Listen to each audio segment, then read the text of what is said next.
No, thank you everyone for being here today and giving a very important symbol to this university that we're not going to take it anymore.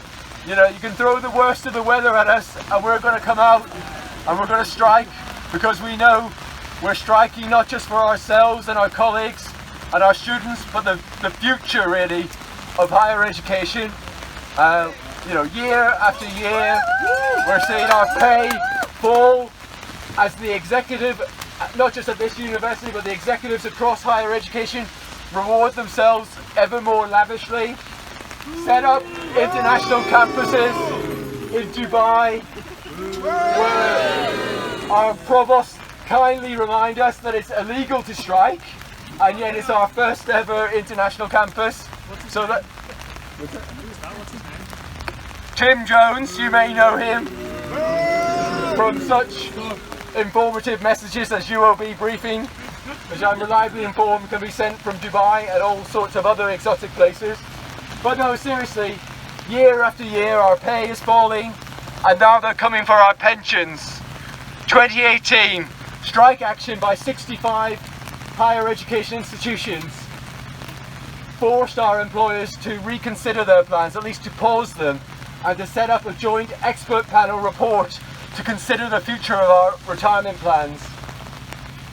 Despite that historic action, here we are, less than 2 years ahead on, facing yet more attacks on our pensions, rising contributions which threaten the very future of the scheme, of our young members who are burdened by debt, burdened by insecurity, falling wages.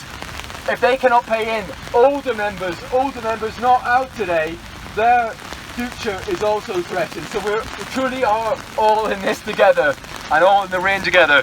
So we need to think about that. And we also need to think about the working conditions. So whether you're academic related like myself, we've had our support staff out over the summer who are overworked and underpaid, or whether you're academics working 60, 70 plus hours, and the impact that's having on mental health, on families, on relationships, on people's literally life and death. So it's not just when people say you're greedy or you should be grateful for what you have, it's not just about the money, it's about the dignity, it's about the respect, about this very sustainability of our sector. So I hope that kind of sets us. We're not greedy, we're not unreasonable, and we are the university. Yeah? We need to remember that, not them in their offices making decisions, setting strategic plans without our input. We are the university, and we need them to know that.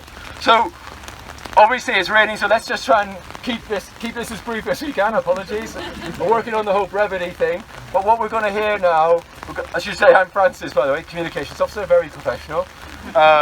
We're going to hear from your committee about plans for the week.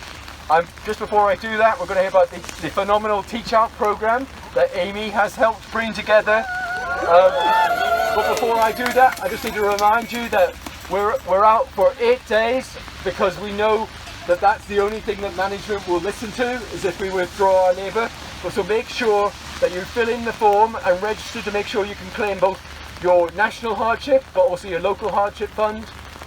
Speak to Russ, our administrator in the blue jacket, to make sure that that's taken care of. We want to make sure that everyone gets the support that they're entitled to. And also on Thursday we've got our new, or not so new, General Secretary Jo Grady visiting us as part of a nationwide tour. If anyone's not had the chance to hear Jo speak, she's very impressive and very inspiring in person. She is truly one of us, and it's very refreshing. So do please make an effort on Thursday. Obviously every day is important, but Thursday is going to be especially ace.